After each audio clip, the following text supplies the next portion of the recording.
कैसे आप सभी? आई होप आप लोग अच्छे होंगे और आपकी 8th क्लास की साइंस की पढ़ाई भी अच्छी चल रही होगी, क्योंकि अभी तो स्कूल्स भी ओपन हो चुके हैं। तो आपके ऊपर बहुत सारा होमवर्क का रोज प्रेशर आ रहा होगा और हम भी आपको वीडियो बना के समझाने की कोशिश कर रहे हैं, तो आप उनको भी देख रहे होंगे। लेकिन मैं आपसे ये बात कहना चाहती हूँ बच्चों की, जो भी आपको स्कूल के अंदर मैम जो आपको चैप्टर पढ़ाती है, जो टॉपिक पढ़ाती है, प्लीज आप उसे घर पे जाके एक बार रीड आउट करें। क्योंकि कई बार ऐसा होता है कि हमने जो मैम ने समझाया उस समय हमें समझ में आ जाता है, लेकिन घर पे जाके जब हम उसे रीड आउट करते हैं तो हमें समझ में नहीं आता है। इसलिए घर पे आके हमें रीड करना बहुत ही जरूरी है। और इसी तरह से जब आप अभी जैसे वीडियो देख रहे हैं, तो मैं देखती हूँ कई बच्चे लोग वीडियो देखते हैं, चैप्टर जो मैं बोल रही हूँ वो सुन लेते हैं, बस काफी है। नहीं, आपको बुक लेके साथ में बैठना है और अपना कॉपी पेन साथ में लेके बैठना है, ताकि जो मैं समझा रही हूँ आप उसे हैंड पेन बुक के अंदर भी रीड करिए कि ये टॉपिक चल रहा है, इस टॉपिक के अंदर मैडम क्या पढ़ा रही है और कैसे समझा रही है। ओके, तो आज हम हमारा चैप्टर नंबर 2 जो हमने स्टार्ट किया था, उसकी आज हम 2nd वीडियो हम शुरू करने जा रहे हैं, जिसके अंदर आपको ध्यान हो तो मैंने फर्स्ट वीडियो में माइक्रो ऑर्गेनिजम्स का आपको एक चार्ट बनाया था और मैंने ये भी कहा था कि इसके अंदर चार्ट्स को अब हम डिटेल में और मैं आपको दूसरा चार्ट बना के दूंगी। ओके, और साथ में ही हम आज इस वीडियो में वायरस के बारे में पढ़ेंगे। कोरोना वायरस, बहुत हमने नाम सुना है वायरस क्या होता है, ठीक है, तो वायरस के बारे में पढ़ेंगे और हम माइक्रो ऑर्गेनिज्म कहाँ पे रहते हैं, है ना, उसके बारे में भी हम देखेंगे। ओके, तो आइए हम अपना वीडियो स्टार्ट करते हैं। देखिए, माइक्रो ऑर्गेनिज्म ये जो है कितने ग्रुप में था? 4 मेजर ग्रुप में थे, bacteria, fungi, protozoa and algae. Okay, ये चारों नाम आपने आई होप आपने याद कर लिए होंगे, क्योंकि मैंने लास्ट वीडियो में आपको चार्ट बना के दिया था। और अब बैक्टीरिया जो है उसके एग्जांपल जो है आपके बुक में बैक्टीरिया की केवल कुछ फोटोज दी हुई, नाम कुछ नहीं दिया है, लेकिन मैंने आपको यहाँ पे 2 एग्जांपल लिख के दिए हैं, वो है राइजोबियम एंड लैक्टोबैसिलस। ओके, ये 2 एग्जांपल आप लिख सकते हैं अपने चार्ट में। और फंगाई है, जैसे कि यहाँ पे 3 आपके एग्जांपल लिखे हुए हैं, ब्रेड मोल्ड, पेनिसिलियम और एस्परजिलस। ओके, प्रोटोजोआ है, जैसे कि अमीबा है और पैरामीशियम है। एल्गी है, स्पाइरोगाइरा है और क्लेमाइडोमोनास है। ये नाम थोड़े से बच्चों टिपिकल लगते हैं, लेकिन हमें अगर आप स्पेलिंग को थोड़ा सा तोड़ तोड़ के पढ़ोगे तो आपको रीड करने में थोड़ा सा आसानी हो जाएगी। जैसे पेनिसिलियम, एस्परजिलस, ओके, क्लेमाइडोमोनास, इस तरह से आप पढ़ोगे, 1 से 2 बार रीड करोगे तो आपको स्पेलिंग रीड करना आ जाएगी। ओके, तो इस तरह से ये चार्ट बनाने का मकसद ये है कि आपको एग्जाम्पल अच्छे से याद हो जाएंगे। ठीक है, अगर आपसे पूछा जाए give an example of fungi, तो फंगाई के 3 एग्जाम्पल अभी आपकी बुक में है, वो आपको आसानी से याद हो जाएंगे। प्रोटोजोआ के हैं, एल्गी के हैं और बैक्टीरिया के नहीं दे रखे थे, लेकिन मैंने यहाँ पे लिख दिए हैं, तो वो भी आपको याद हो जाएंगे। बहुत सारे बैक्टीरिया हैं, बहुत सारे फंगाई हैं, लेकिन आपकी बुक में जितना है उतना ही मैंने लिखा है। ओके, अब देखिए, जैसे कि कुछ इनके द्वारा जो डिजीज होती है, बीमारियां होती है, उनको हम देखेंगे बाय प्रोटोजोआ। प्रोटोजोआ के द्वारा डायसेंट्री होता है और मलेरिया होता है। डायसेंट्री को हम हिंदी में पेचिश बोलते हैं, जो कि पेट में दर्द वगैरह होता है उसके अंदर। ठीक है, मलेरिया आप बहुत अच्छे से जानते हैं। बैक्टीरिया के द्वारा क्या होता है? टाइफाइड होता है, ट्यूबरकुलोसिस होता है। ट्यूबरकुलोसिस को शॉर्ट फॉर्म में टीबी भी बोला जाता है। ओके, तो ये भी डिफीट जो है आपकी बुक में दी हुई थी, तो मैंने इसको इस तरह से लिखा है। देखो बच्चों, पैराग्राफ में लिखा हुआ होता है तो वो याद करने में थोड़ा सा मुश्किल होता है, लेकिन जब आप इसको इस तरह से लिखोगे तो आपको आसानी से याद हो जाएगी। ठीक है, अब आगे देखते हैं हम। अब आता है हमारा वायरस। वायरस जो है इसको हमने माइक्रो ऑर्गेनिज्म के साथ में क्यों नहीं लिखा है?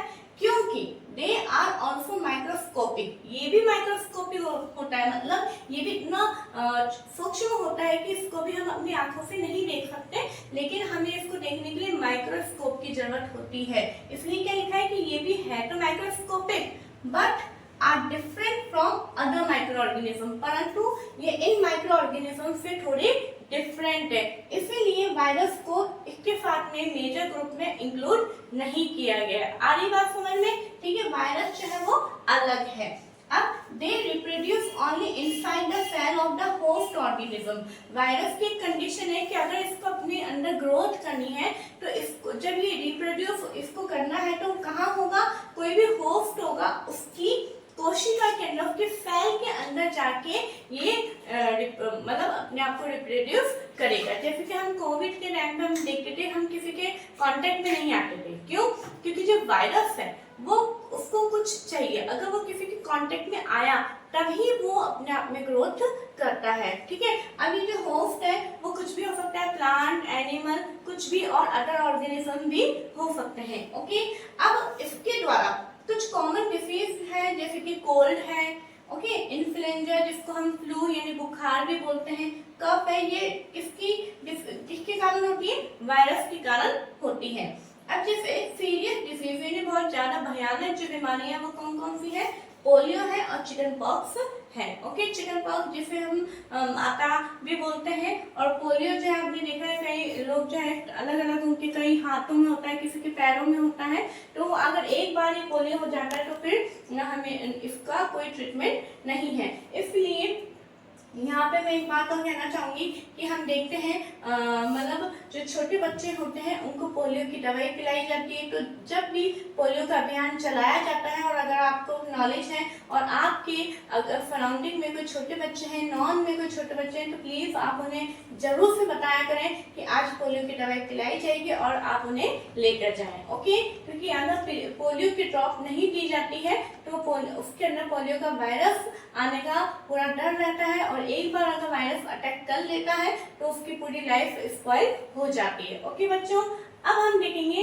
हमारा नेक्स्ट टॉपिक है where do micro organisms live, okay. Where do micro organism live यानी माइक्रो ऑर्गेनिज्म कहाँ रहते हैं, ठीक है। जो माइक्रो ऑर्गेनिज्म है वो टू टाइप्स के होते हैं, सिंगल सेल और मल्टी सेल, यानी एक कोशिका के भी माइक्रो ऑर्गेनिजम्स होते हैं और मल्टी सेल यानी बहुत सारी कोशिकाओं के भी माइक्रो ऑर्गेनिजम्स होते हैं। जैसे कि यहाँ मैंने कुछ एग्जांपल लिखा है, जो सिंगल सेल माइक्रो ऑर्गेनिज्म होते हैं जैसे कि bacteria, algae and protozoa, okay. कौन कौन से, बैक्टीरिया, एल्गी एंड प्रोटोजोआ। यहाँ पे है एल्गी एंड फंगई। अब आप सोच रहे हो दो जगह एल्गी, तो कुछ एल्गी सिंगल सेल है और कुछ एल्गी जो है वो मल्टी सेल है, ओके। अब यहाँ पर है कि ये रहते कहाँ है ना। हम और ऑर्गेनिजम्स को देखते हैं, कैट है, डॉग है, काउ है, बफेलो है, सबके शेल्टर्स होते हैं, लेकिन माइक्रो ऑर्गेनिजम्स कहाँ रहते हैं उसके बारे में हम देखेंगे। They live all type of environment, ये सभी प्रकार के एनवायरनमेंट में रहते हैं, जैसे कि आइस टू हॉट यानी ठंडे से गर्म की तरफ, है ना, डेजर्ट टू मार्शी लैंड, इन रेगिस्तान से मार्शी लैंड तक सभी इलाकों में, सभी एनवायरनमेंट के अंदर ये पाए जाते हैं, ओके।